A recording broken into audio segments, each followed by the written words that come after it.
Imagina que a gente só andasse de olhos fechados. A gente tivesse olhos, mas não soubesse que era possível enxergar. E alguém te fala, abre o olho. Você abre e passa a ver uma outra realidade.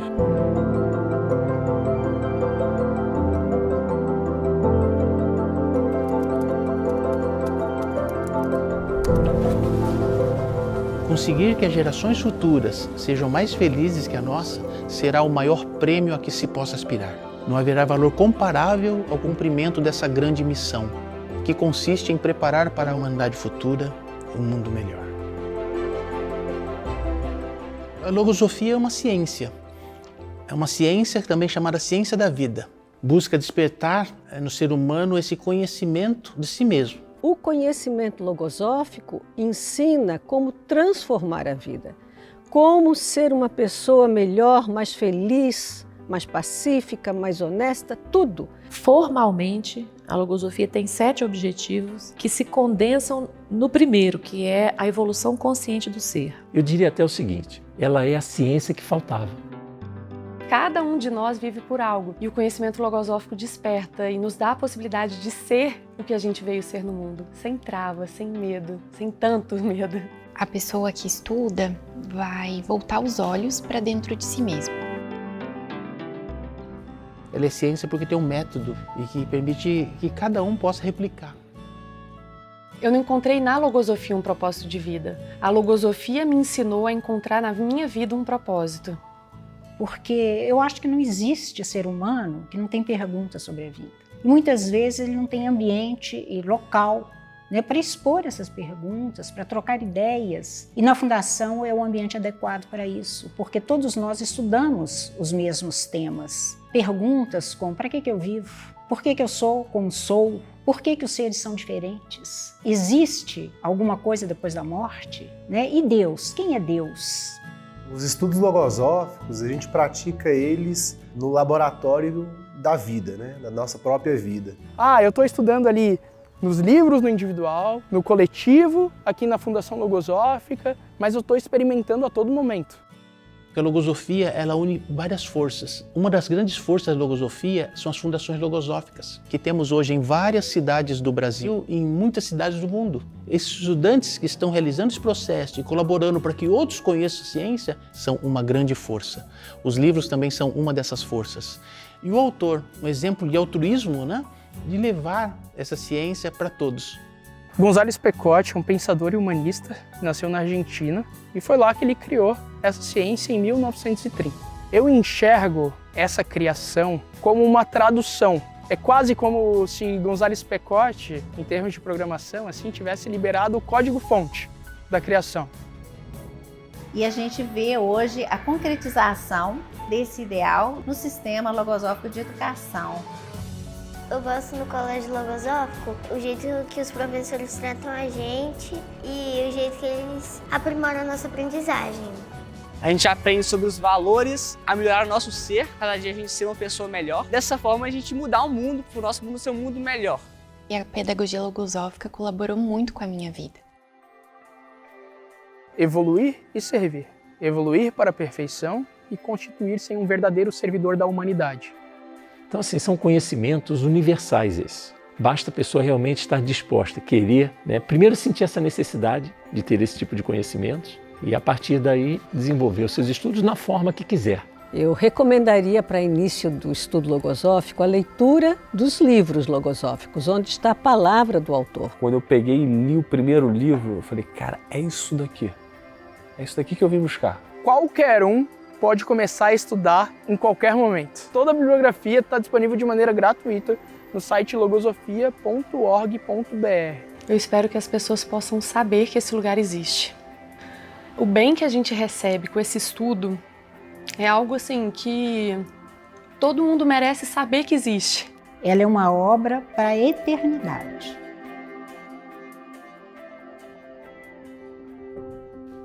Uma coisa que eu acho interessante, assim, a logosofia, pela minha trajetória e o que eu observo, ela vem despertar as pessoas para uma realidade que é desconhecida, por incrível que pareça.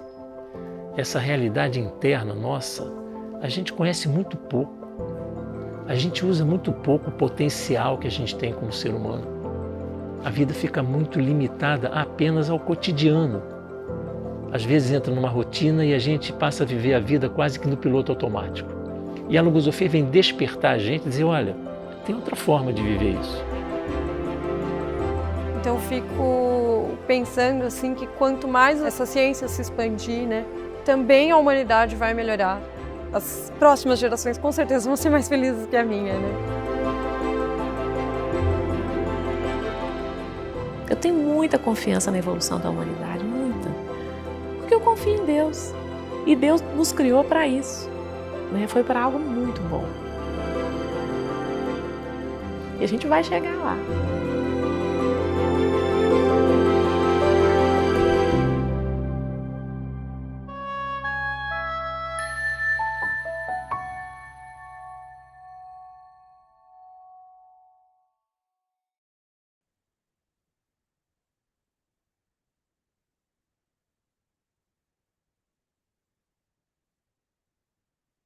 Boa noite. Boa noite, não, bom dia. Tá tão escuro aqui, né? Tá de noite. Tudo bem com vocês? Joia. Bom, eu sou o Márcio e juntamente com a Juliana e com a Karen, nós somos parte do corpo docente da Fundação Logosófica e a gente tem trabalhado com docência de crianças e adolescentes faz muitos anos. Por que a criança comete erros? A gente está corrigindo as causas ou as consequências? Bom, esse é o nosso tema de hoje, né? Eu sou.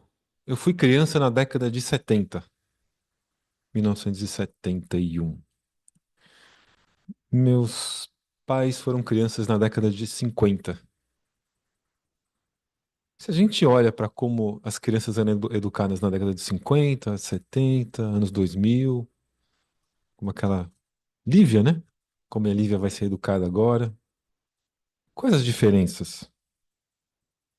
A gente sente que a gente está avançando na educação das crianças, a gente está criando, formando crianças mais felizes, que confiam mais em si mesmas, mais seguras.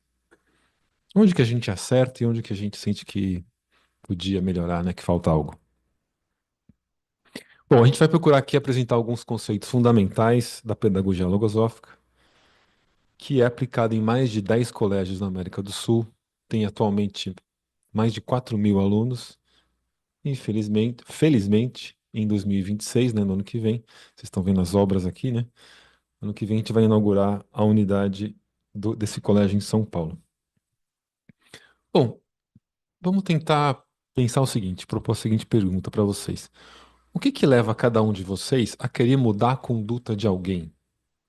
E não uma criança, ou um filho, enfim, alguém próximo que faz alguma coisa e você fala assim, isso não tá bom, não. O que que move a gente a querer fazer isso?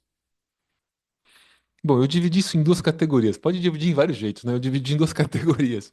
Uma categoria assim, olha, você tá me incomodando. Será que você podia parar de fazer isso? Porque tá me incomodando, né?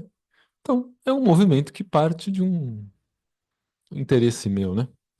Um outro movimento é você olhar para alguém e você se dar conta que a pessoa precisa de algo que ela não tem. Pode ser um casaco, pode ser comida, pode ser alguma coisa que ela não sabe, né? Um elemento que ela não tem. E aí, em todos esses casos, o movimento parte da observação, né? Você observa o outro, se dá conta que ele precisa de uma coisa que ele não tem, e aí você tem que ver, pô, mas será que eu tenho? Pode ser que tenha, pode ser que não tenha, né? Não se pode dar o que não se tem. Bom, a gente vai falar aqui por uns 40 minutos, tô tentando controlar aqui, e a ideia é que vocês não fiquem assim só sentados, escutando, né? Mas que busquem sempre o ponto de contato entre o que vai sendo falado e a vida interna de cada um. Tá bem? Então vou fazer o seguinte, eu vou projetar aqui um texto, um parágrafo de um livro que eu gosto bastante, e cada um vai lendo atento, não atento ao que o vizinho está fazendo, não, atento ao que está acontecendo dentro de si mesmo enquanto lê isso. Há pessoas que passam a vida dedicadas ao culto de um valor. E quando envelhecem, se dão conta de que não era esse o único, nem o melhor, nem o que mais lhes convinha. E que ao mesmo tempo que rendiam culto a esse valor, poderiam tê-lo feito com muitos outros, consagrando ao seu cultivo idêntico empenho, constância e entusiasmo. Cada um consegue se conectar a esse trecho? Que experiências cada um já viveu que tem um ponto de contato com isso, né? Cada um pode lembrar da própria infância, adolescência, onde às vezes a gente fala assim, cara, minha vida, eu preciso, sei lá, que isso aconteça. Se isso aqui não acontecer, minha vida está acabada, né? A gente tem esses momentos, não tem? É, Mas isso não só na juventude, né? Depois, ao longo da vida tem muitos, eu pelo menos tenho muito me identifico muito com esse trecho. É, E a questão é assim, certamente a gente pode dar valor a uma coisa que ela não tem. E depois de um tempo a gente se dá conta. Se é uma coisa física, material que se comprou, você perdeu um dinheiro, né? Mas se é algo em que eu apoiei a minha vida, é muito pior, não é? Que eu baseei a educação do meu filho numa coisa que depois eu me dei conta que aquilo não é verdade. Muito ruim, né? Então, a pedagogia logosófica tem esse foco, que é buscar educar sobre o permanente. Sempre existem circunstâncias que se destacam numa época, num momento. E a gente pode tomar decisões baseadas no que é conveniente aqui nessa época, nessa circunstância. Ou a gente pode tentar se afastar disso e falar assim, não, mas pro permanente, como é que eu decido isso pensando no permanente? E aí é muito diferente. Eu conheço a logosofia faz bastante tempo, conheci como adolescente e me foi ensinado isso como adolescente. A quando tem um problema, tentar resolver baseado no permanente. Passar para uma outra imagem aqui. Todo mundo mais ou menos sabe que a medicina é uma ciência muito antiga, não é? No Antigo Egito já havia médicos separados por especialidades. Não é o médico geral, não. Tinha médico disso, médico daquilo, daquilo outro. E as faculdades de medicina, não tinha nessa época, né? Mas são bastante antigas também. Muitos séculos que tem faculdade de medicina. Agora é engraçado que o mundo microscópico, hemácias, bactérias e micróbios, isso se descobriu no final do século XIX. Então, os caras que eram formados em medicina, eles aprendiam o quê, né? Hoje a gente olha isso, é meio engraçado. Mas é verdade, o cara se formava em medicina, dava aula numa faculdade, e ele não sabia que existia micróbio.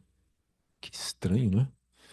Existem relatos documentados de que, na época da tuberculose, se fazia autópsias nos que vinham a morrer dessa doença para tentar entender mais sobre aquilo, né? E o médico, com a roupa toda suja de sangue, os instrumentos sujos, fazia depois um parto. E se achava aquilo normal, numa faculdade de ponta da pesquisa. A gente, ouvindo isso, sente uma certa revolta, né? Sente, pô, mas tem que prender esse cara. Mas na época, não. Isso mostra, assim, que fisicamente, se você botar a mão, qualquer um aqui, se botar a mão no fogo, vai doer. A dor física é pré-determinada. A dor moral, não. A dor moral depende dos conhecimentos que você tem. Então, se você não tem conhecimentos, você pode ter uma atitude muito ruim perante uma outra pessoa e não sente nada, né? À medida que você vai tendo mais conhecimento sobre como funciona a sua estrutura interna de ser humano, você percebe, não, isso não é bom. Eu não vou fazer isso comigo e eu não vou fazer isso com o outro. Mas é questão de ter conhecimentos, né? E parece que pedagogicamente a gente está como aquele médico lá, né? Que tem a responsabilidade, mas nem sempre tem os conhecimentos que deveriam ter, né? Muito bem. Então, outra coisa que eu penso que é fundamental, assim, na pedagogia logosófica, né? A gente foi falar um pouco no vídeo.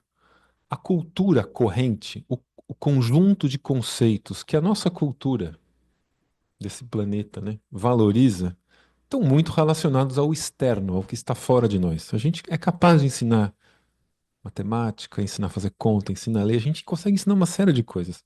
Agora, quando se trata a ensinar o permanente, a como funciona o mecanismo interno do ser humano, a mente, a sensibilidade, o coração, o que é a parte espiritual, o que é a alma, isso é uma grande névoa, né?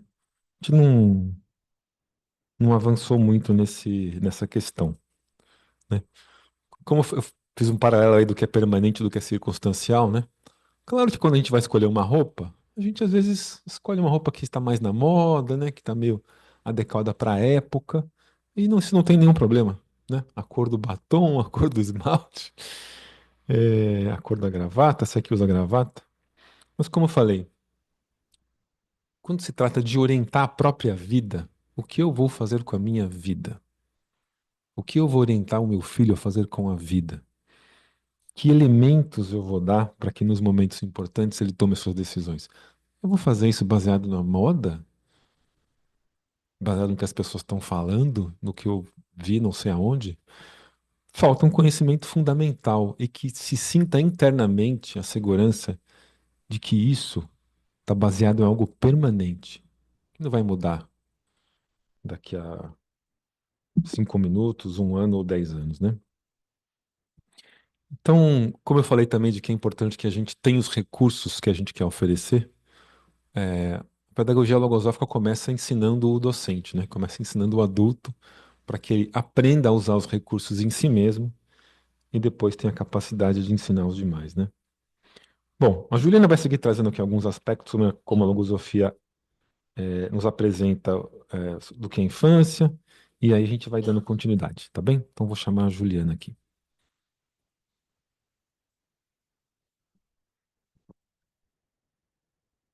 Bom, bom dia. O Márcio fez essa introdução, né, para que a gente pudesse ir refletindo sobre quais são os valores que a gente cultiva e que, consequentemente, a gente vai passar para os nossos filhos, para os nossos alunos, para as crianças com as quais a gente convive. E que esses valores, eles são permanentes, ou que deveriam ser permanentes, né? E que são baseados em conceitos permanentes, que não devem mudar conforme a moda, conforme o tempo. E como a ideia hoje é falar sobre a criança e por que ela comete erros, a gente vai falar um pouco sobre o conceito logosófico de infância. Eu vou começar fazendo umas perguntas. O que acontece nesse período tão único na vida de cada um de nós? Quais segredos estão guardados nessa fase tão terna que é a infância? Existe algum segredo?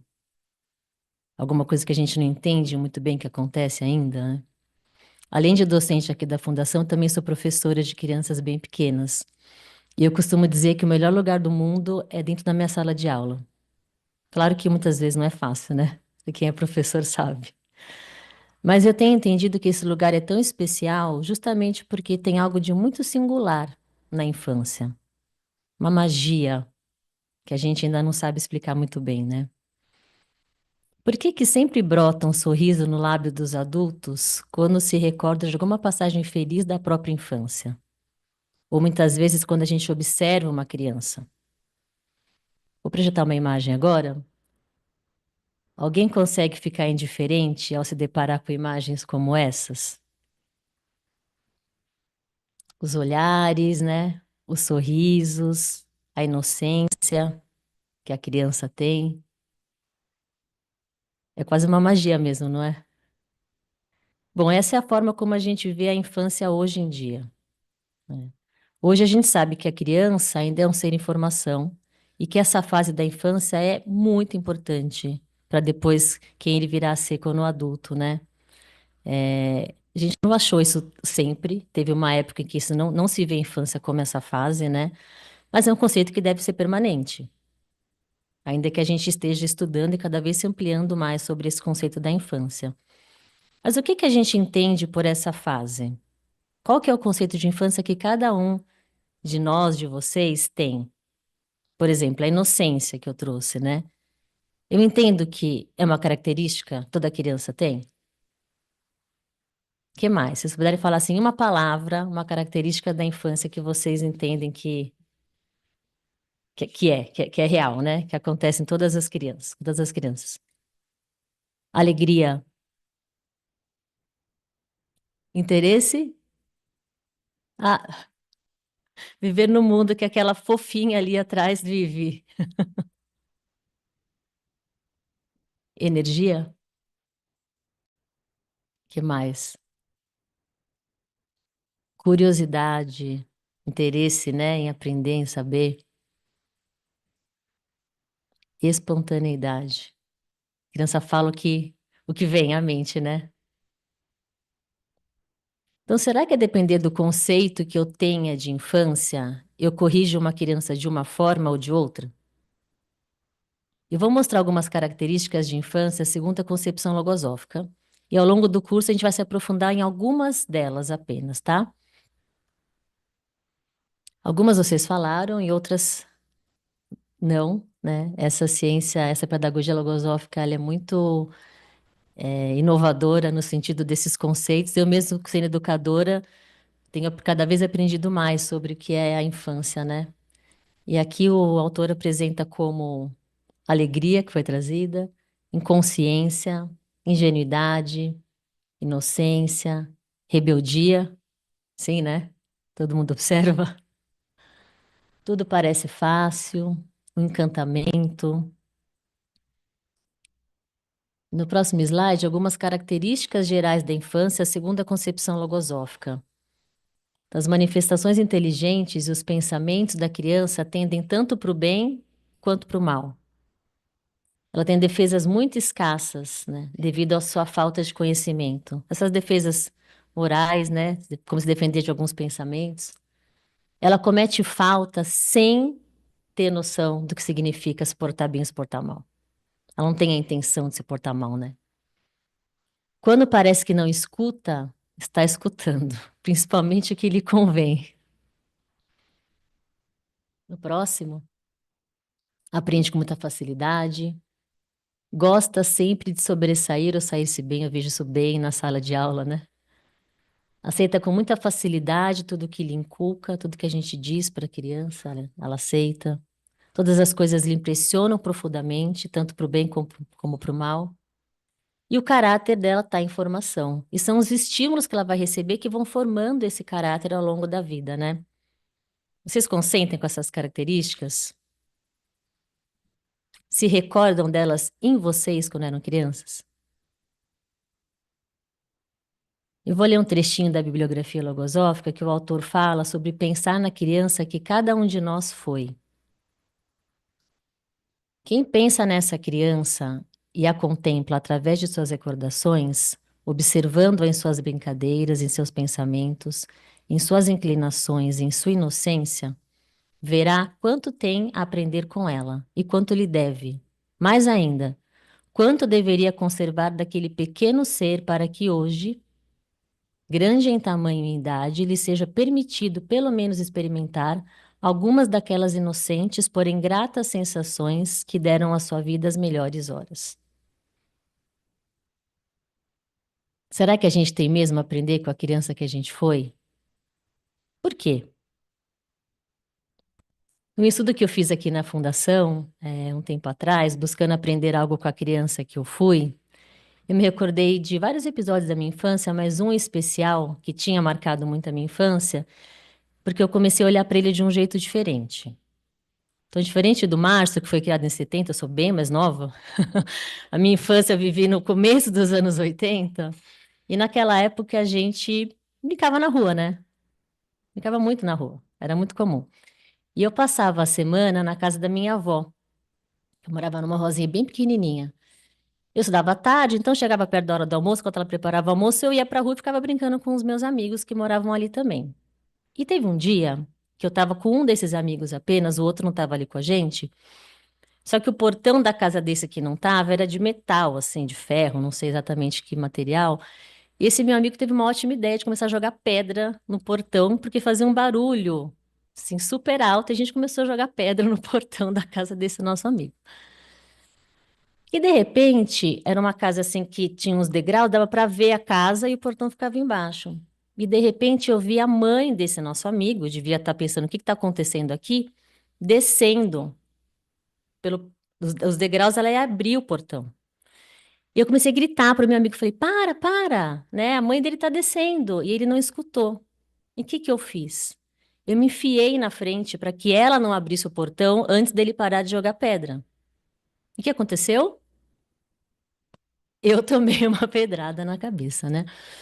Por isso que esse fato me marcou muito. Depois tive que tomar ponto, enfim, se desenrolou lá uma série de questões por conta disso. Mas nesse estudo, o que que eu pude resgatar, né? Que essa criança, que fui eu, que sou eu, tem algo muito importante a me ensinar. E que muitas vezes eu esqueço disso, né?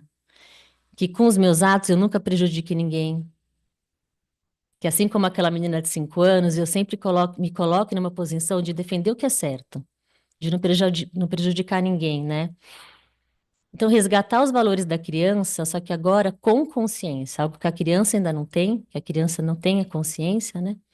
Ainda ativada, a gente já pode realizar esse movimento com consciência. E quantas atitudes assim a gente não vê nas crianças? Tem algo na infância que é muito diferente do mundo adulto, não tem?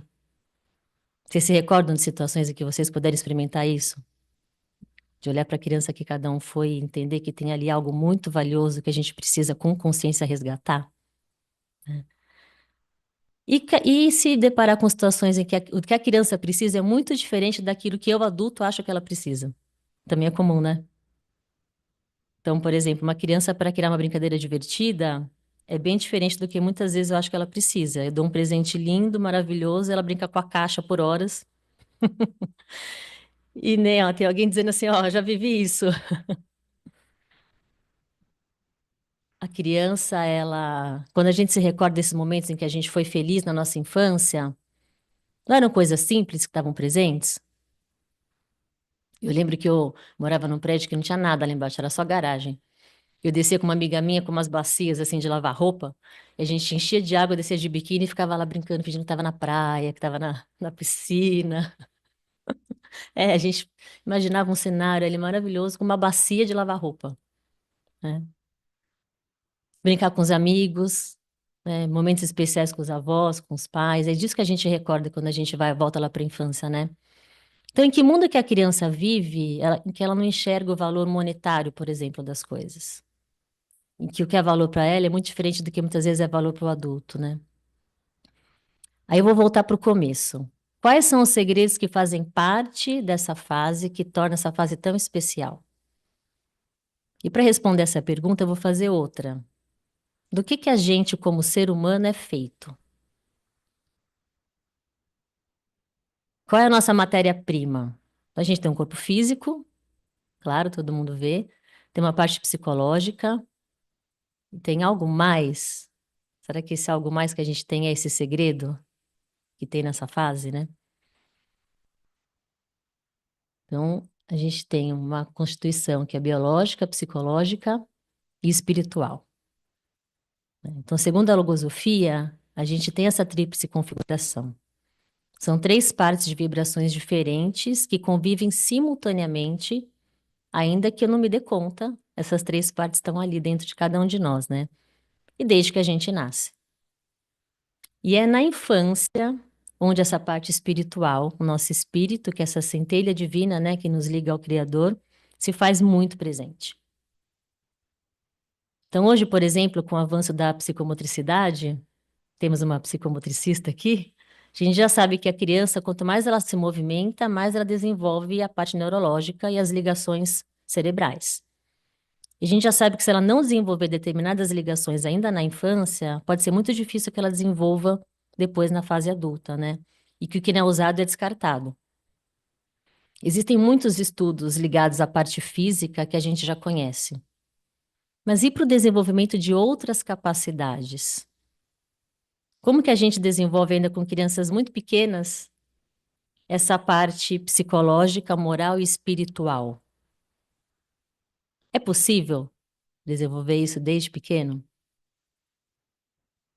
Tem um outro trechinho da bibliografia logosófica que o autor fala assim: durante esse período, compreendido entre o nascimento e a puberdade, contrariamente ao que se pensou até agora, ou seja, que a mente da criança é inapta para compreender certas manifestações, Sendo relegada a meras adaptações primárias de conceitos, sua mente pode captar e compreender, sem maior esforço, muitas dessas manifestações por facilitar-lhe seu próprio espírito. A logosofia revela que durante essa primeira idade as possibilidades humanas são assombrosamente fecundas para o desenvolvimento natural da vida consciente. Então, a logosofia afirma que a gente tem sim diante de nós o interlocutor, né, essa criança, que é muito mais apta para compreender sobre ele mesmo. A gente tem ali um interlocutor especial, né, que nos olha com os olhos do espírito. Será que é assim mesmo? Mas como que a gente fala com esse verdadeiro ser se tantas coisas atrapalham a sua comunicação? Ou nada atrapalha, né? Talvez se fosse assim, a gente nem estaria aqui hoje numa atividade que tem o nome Por que a criança comete erros, né? Porque a criança comete muitos erros. E a gente, como adulto, comete muitos erros também, né? Por quê? Por que que a gente comete tantos erros? Então, vou apresentar agora um conceito muito fundamental dentro da concepção logosófica, que é o conceito de pensamentos.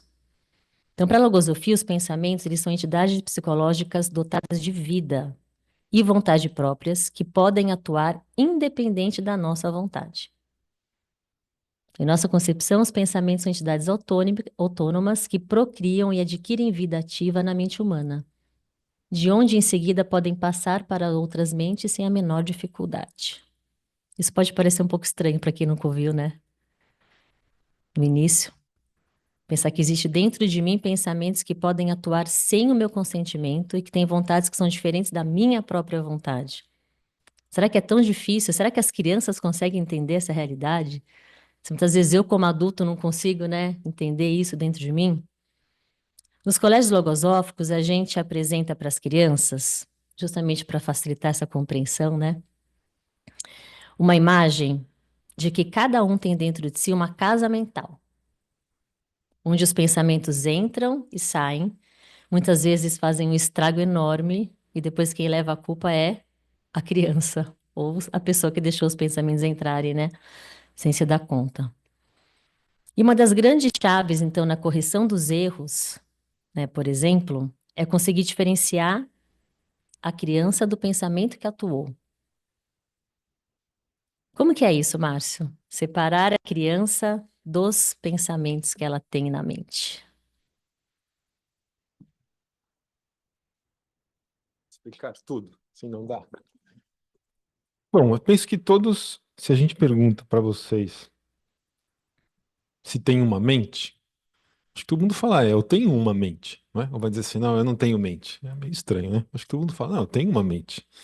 E essa mente tem capacidade de criar soluções, né? De criar pensamentos. Eu posso me propor a fazer uma viagem, posso pensar um roteiro, pensar os lugares que eu mais gosto, ou posso querer copiar o pensamento de alguém, né?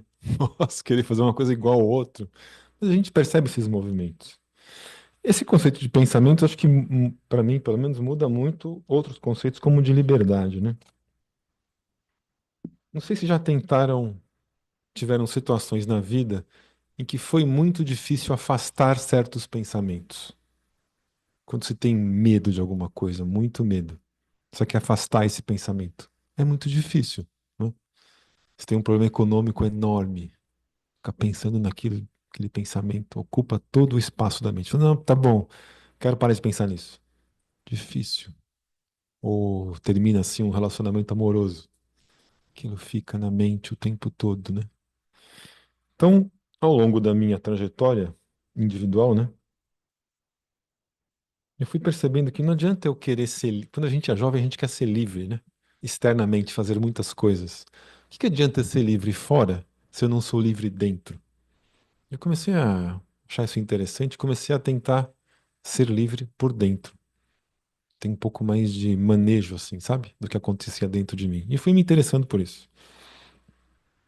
E quando meu filho nasceu, eu vi que ele também tinha esses problemas. Aí eu falei, olha, eu também tenho esse problema. Eu tô aprendendo alguma coisa sobre isso. Acho que eu vou ensinar isso para ele, né?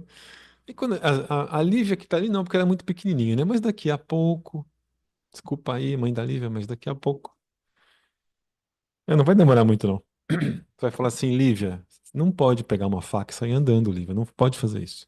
Dependendo da psicologia da Lívia, talvez ela fique muito possessa. Não é? Entra no modo incrível Hulk, assim como eu costumo falar. E, às vezes as crianças entram num estado, assim, que ela não consegue sair sozinha. Que nem a gente adulto, né, também. E aí esse meu filho, ele não tinha 4 anos. Quando ele entrava nesse estado, eu ficava olhando assim, esperando ver se ele conseguia se resolver. Quando eu passava do ponto, eu falei assim, não vai dar, né? Aí uma vez eu tive uma ideia, peguei ele pela mão assim, a gente foi até o quarto, a gente deitou na caminha dele, tinha uma cama em cima do beliche, né?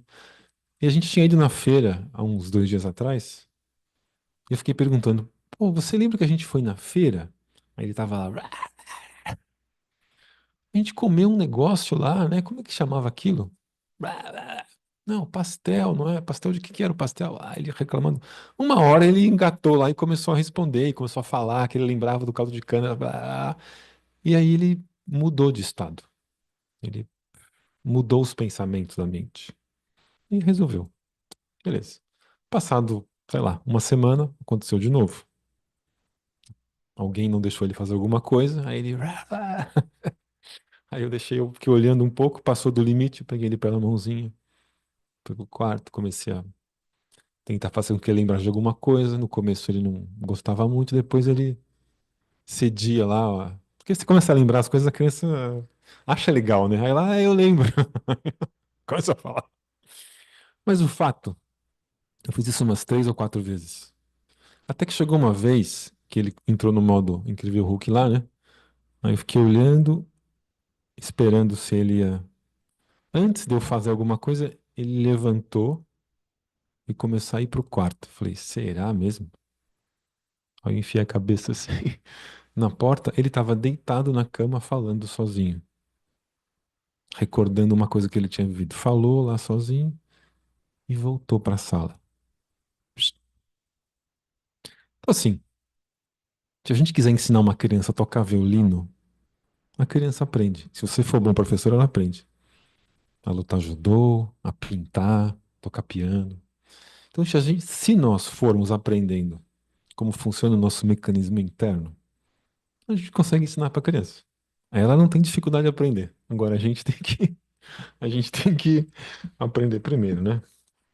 Então, basicamente era isso que eu queria tratar. Vou chamar a Karen, que vai para a parte final aqui para gente.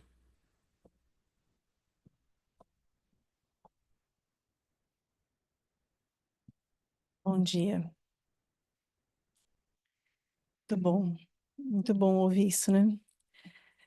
A pedagogia logosófica traz muitos recursos para a gente poder educar nossos filhos de forma muito feliz, com muito mais liberdade interna, essa liberdade que o Márcio apresentou, né? Bom, tanto a Juliana como o Márcio apresentaram o conceito logosófico de pensamento e como a gente pode olhar para a criança e saber diferenciar essa essência espiritual que eles trazem do pensamento negativo que muitas vezes se manifesta, né? O Márcio falou do modo Hulk, né? E que a gente possa olhar para eles e recordar disso nesse momento da correção do erro. Lembrar que a criança não é o pensamento, mas ela traz dentro dela toda essa essência espiritual que é muito importante, né?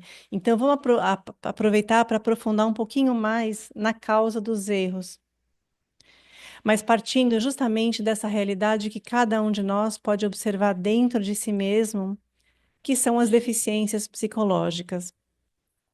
Então, para a logosofia, a deficiência psicológica é um pensamento negativo, que ele é tão forte que ele vai se enquistando na mente, sabe, um cisto assim que vai se enquistando na mente, e por isso ele exerce uma forte pressão sobre a vontade. Pode passar o próximo, por favor. Isso.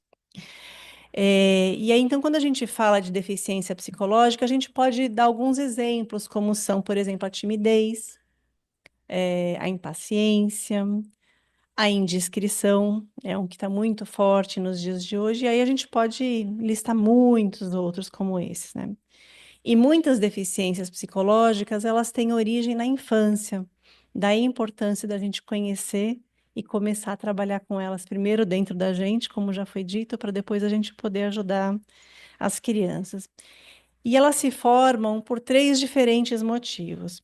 O primeiro deles é um desvio na integração das qualidades. O que isso significa? Então, vamos pensar uma criança que tem uma tendência ali, por exemplo, a ser extremamente organizada nas coisas delas. Se a gente não ensina essa criança a ser mais flexível, na hora de integrar as qualidades dessas crianças, em vez dela ser uma criança simplesmente organizada, isso pode acabar virando uma rigidez. Então, tem que ter todo um cuidado na formação desse caráter para que ela se forme como uma qualidade e não como uma deficiência, né? Uma outra causa da formação das deficiências é o mau uso das condições intelectivas, psíquicas e morais. Um exemplo disso, por exemplo, é a imaginação em excesso ou quando ela se desprende da realidade. Em excesso, a imaginação pode fazer com que a criança e o adulto também acabe não conseguindo discernir entre aquilo que é verdade ou erro, a mentira, né? Ou a realidade. Então, a gente tem que ir medindo, né? Assim, ensinando a criança a usar a imaginação, mas de forma que não se desprenda da realidade. E uma outra causa é o acúmulo de erros relacionados à falta do conhecimento de si mesmo. E aqui entra um ponto muito importante, né?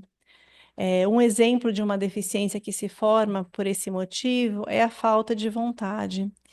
Quem já viveu, por exemplo, uma situação de só fazer coisas movida por necessidade? Tudo que eu preciso fazer, eu faço. Eu tenho que fazer isso, eu tenho que fazer aquilo, eu tenho que fazer aquilo outro, mas não se move por estímulos, por exemplo. E aí, quando eu conheço, quando eu sei que eu tenho uma essência espiritual e que a vida é um constante aperfeiçoamento, que eu tenho que buscar, que a gente veio para esse mundo para buscar uma evolução, a gente começa a realizar muitas coisas na nossa vida movida por estímulo e não só pela necessidade que a gente tem lá no dia a dia de tem que fazer isso, tem que fazer aquilo, né? Então, essa deficiência ela vai perdendo força e a gente vai ganhando muita energia para realizar tantas outras coisas na vida. Para a logosofia, todos nós temos todas as deficiências psicológicas em maior ou menor grau. E isso poderia parecer alguma coisa muito desestimulante. Mas esse conhecimento ele é extremamente importante, tanto para as crianças como para nós adultos, porque isso dá para a gente uma oportunidade de que, ao conhecer essa realidade interna, a gente pode lutar contra ela, combater por meio do aperfeiçoamento. Então, algo que a logosofia traz para a gente é que o quadro das deficiências que a criatura humana apresenta desde que nasce até o final de seus dias poderia parecer desalentador. Mas isso não deve abater o ânimo. Próximo.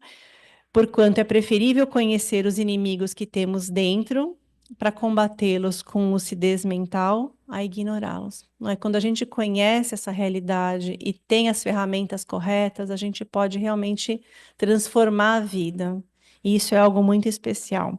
E aqui eu trouxe o desenho de uma criança de 6 anos, que numa atividade, que a gente pediu para que ela desenhasse como ela via a si mesma.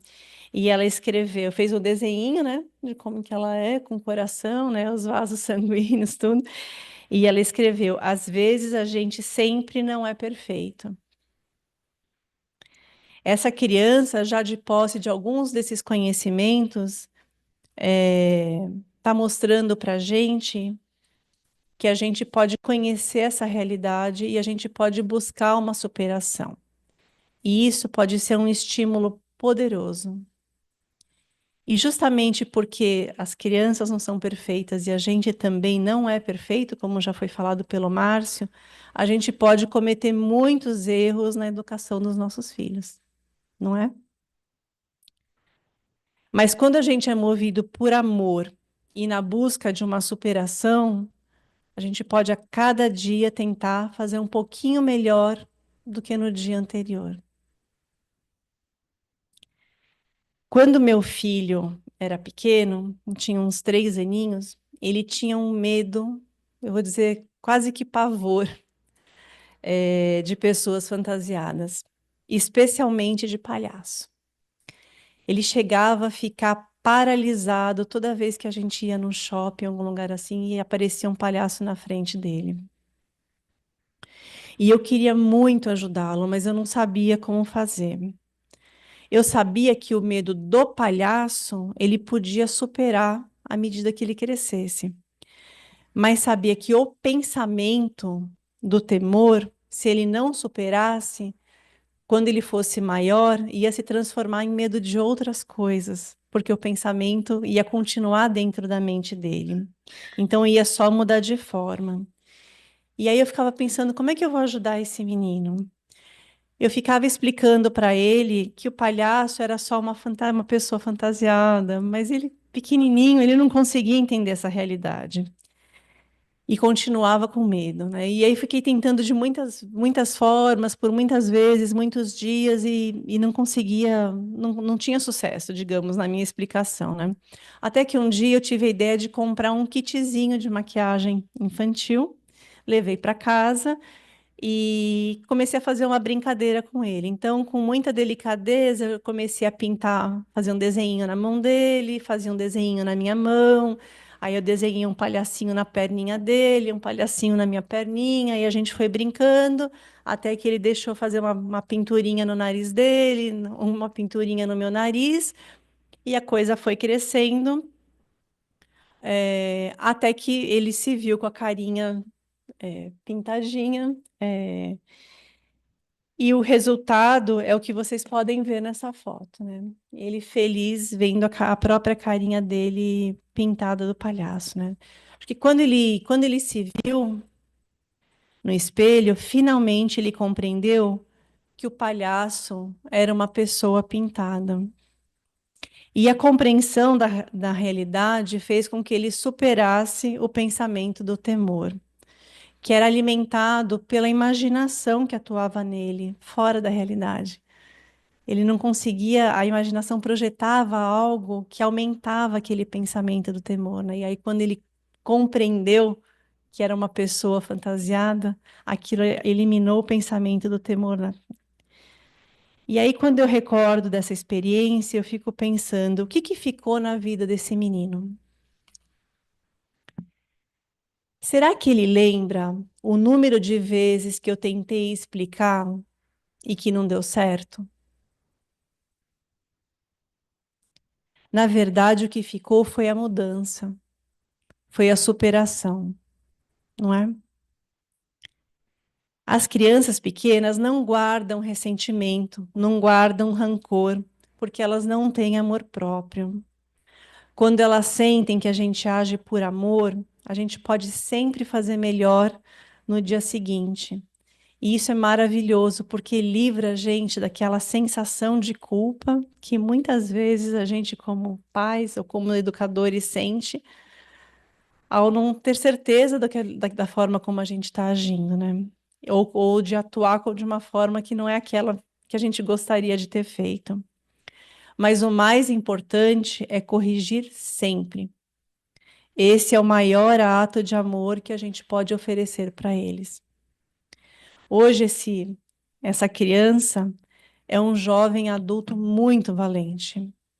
E ele ajuda outros jovens a que superem também seus pensamentos de temor.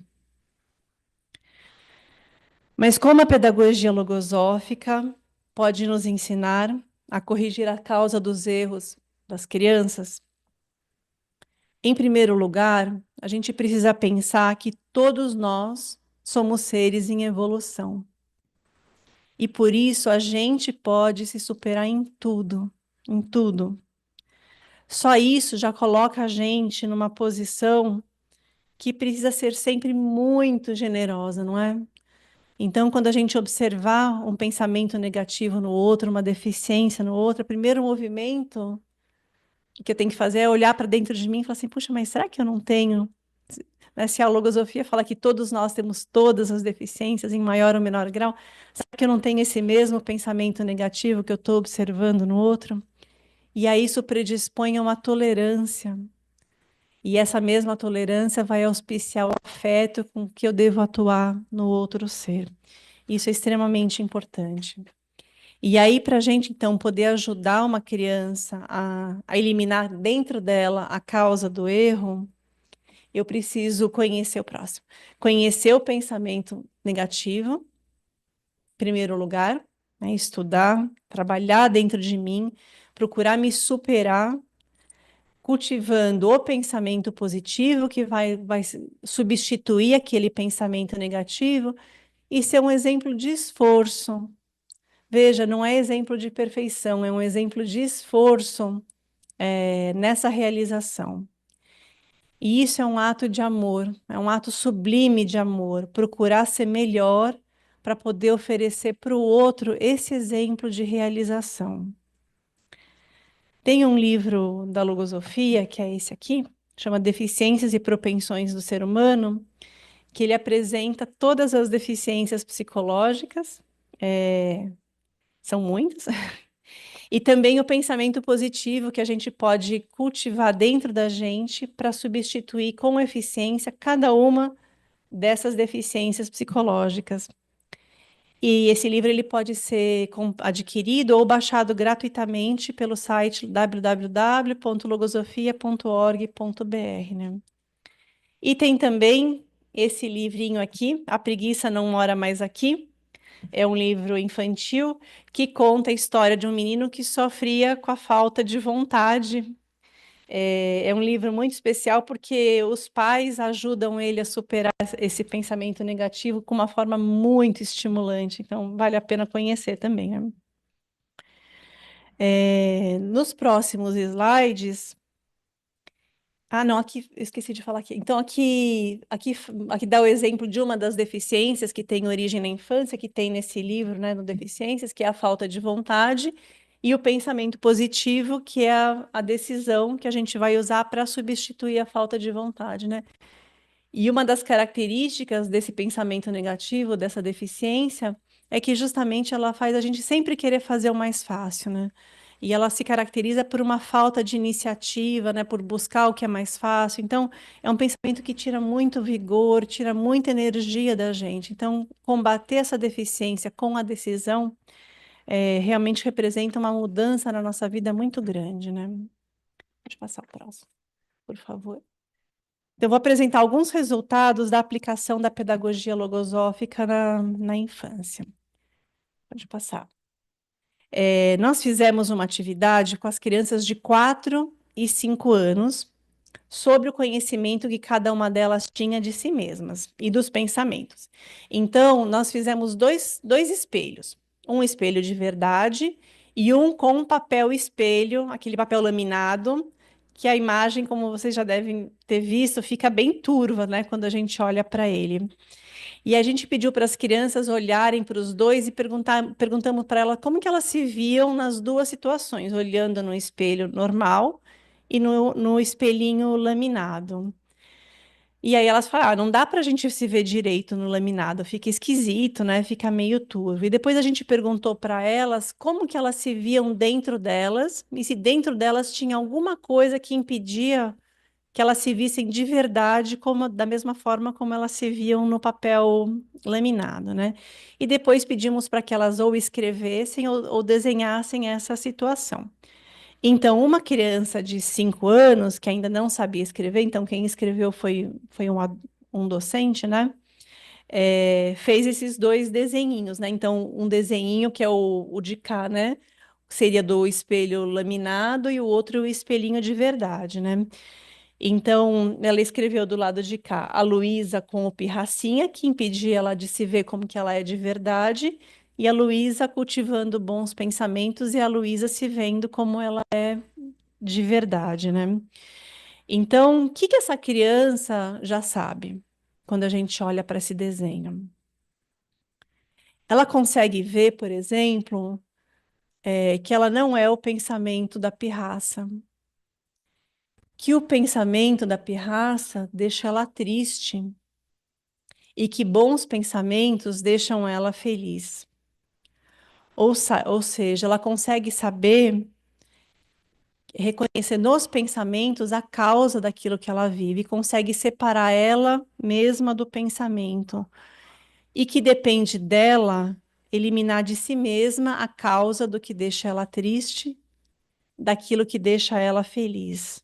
Ou seja, ela pode ser quem ela quiser, tem a liberdade para escolher o pensamento que vai atuar na própria mente, para ter mais liberdade e ser mais feliz. E assim ela pode se tornar colaboradora da própria educação.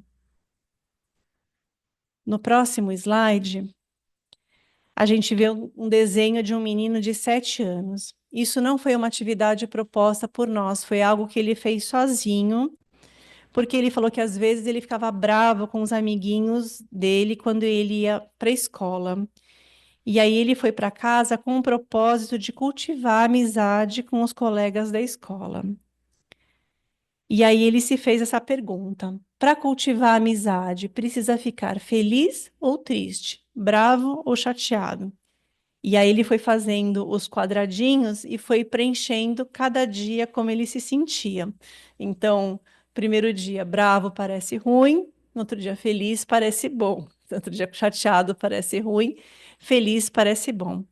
E isso é um dos recursos da pedagogia logosófica, que a criança vá observando os seus próprios estados internos e vá registrando isso no papel, para que ela vá se tornando consciente daquilo, das causas que a movem e de como ela se sente em cada uma das situações, para que ela vá compreendendo o que está se manifestando dentro dela e como que ela pode agir em cada uma das duas situações, né?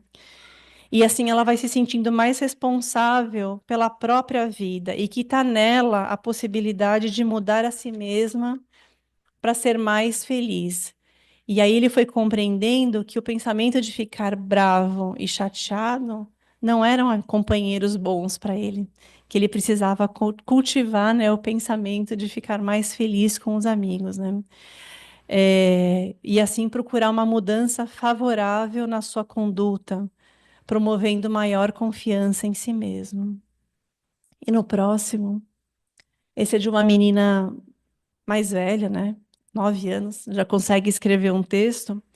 Ela ia dormir na casa de uma amiga e antes de viver essa experiência, ela escreveu no caderninho dela: eu, neste momento, estou me sentindo um pouco preocupada, porque vou na casa da minha amiga e às vezes as amigas brigam, principalmente as melhores amigas.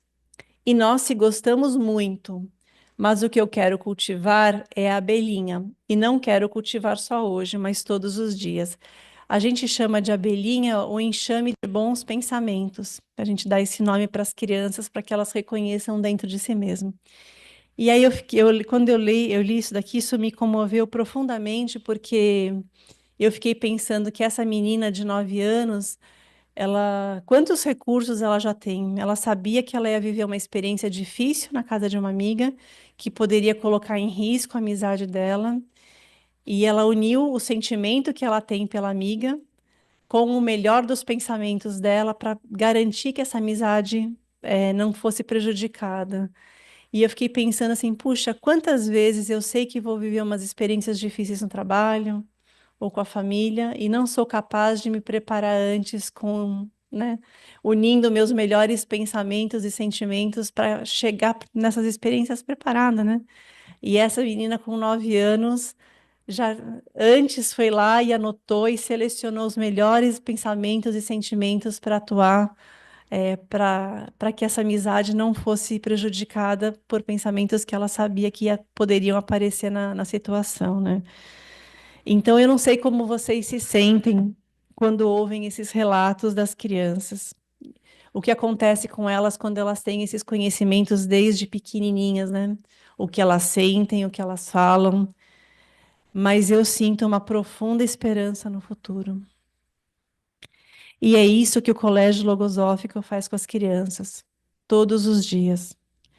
Oferece conhecimentos para que possam colaborar com a própria educação, para que elas sejam mais livres, mais felizes e mais conscientes da responsabilidade que tem com a própria vida e com a vida dos demais. A pedagogia logosófica ensina que depois do aperfeiçoamento individual, a formação do caráter da criança é o trabalho de maior transcendência e responsabilidade que pode assumir uma pessoa, não é? Então, para a gente resumir um pouquinho do que a gente ouviu hoje, por que a criança comete erros? O que ficou para cada um de nós depois desse momento que nós vivemos? Que a gente precisa considerar cada criança como um ser que tem uma parte biológica, psicológica e espiritual, né? Então, quando a gente olhar para ela, a gente precisa lembrar disso. Que a criança pode compreender muitas coisas, porque a própria parte espiritual dela facilita essa compreensão. Que a gente deve orientar a criança para conhecer e ouvir o próprio mundo interno e confiar em si mesma. Que a gente deve encarar o erro como um princípio de acerto, porque todos nós podemos nos superar. E que a criança não é os pensamentos que estão na mente dela. Ela é essa essência espiritual. Que as deficiências psicológicas são as causas de muitos erros que nós cometemos. Mas que todos nós podemos combater essas deficiências, tanto as crianças como nós adultos. E que corrigir as crianças é um ato de amor e de superação para todos nós, né? Então, para tudo há soluções. Porém, é necessário encontrar as mais felizes. E as mais felizes não podem ser outras do que aquelas que permitem uma mudança em si mesmo. Bom, como vocês devem ter visto, esse prédio aqui está em obras. A gente queria pedir desculpa por qualquer incômodo que vocês tenham passado, mas é por algo muito especial. A gente está construindo aqui a nona unidade do Colégio Logosófico do Brasil, a 12ª do mundo. Os colégios já têm mais de 60 anos de experiência na aplicação da pedagogia logosófica, que a gente tratou um pouquinho na palestra de hoje. E a gente vai começar, então, as atividades desse colégio ano que vem, com educação infantil, turminhas de 1 ano a 5 anos de idade. E vocês são muito bem-vindos para conhecer mais sobre o nosso colégio, acompanhando as nossas redes sociais e também, se quiserem falar pessoalmente com a gente, vai ser uma alegria esclarecer todas as dúvidas. E para conhecer um pouquinho mais sobre a ciência que fundamenta a pedagogia logosófica, sobre os pensamentos que a gente falou tanto na atividade de hoje, nós já temos uma atividade agendada para o próximo dia 15 de abril, às 20 horas, aqui na sede da Fundação Logosófica, e vai ter justamente um curso para falar sobre os pensamentos, então já estão todos convidados. E caso algum de vocês não possa vir nesse horário, tenha alguma dificuldade, também podem se inscrever na mesinha do setor de cursos, que vai estar disponível no horário que vocês tiverem interesse, basta informar na mesinha do setor de cursos, tá bem?